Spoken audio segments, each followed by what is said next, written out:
Les temps de pauvreté, et donc les temps des martyrs de toutes sortes, sont les temps forts du témoignage, de l'apostolat et de la mission.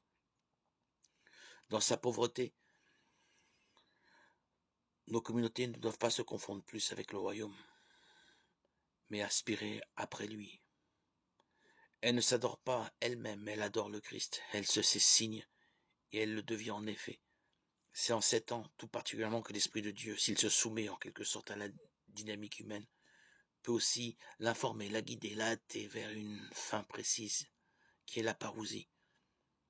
Il accélère le rythme de la recherche de l'homme, il nourrit l'imagination et fertilise le cœur du chrétien. En un mot, dans la pauvreté de tout homme, l'esprit peut agir. Mais pourquoi évoquer la dynamique du royaume et de son signe, qui est l'Église, à propos du discours sur la montagne? Pour la raison que les béatitudes sont la base de l'évolution de l'Église, de toute communauté, de toute paroisse, qu'elles sont, dans toutes ces étapes, l'élément fondamental. Le discours est une de ces étapes qu'on ne saurait isoler des autres, sous peine d'en limiter la résonance.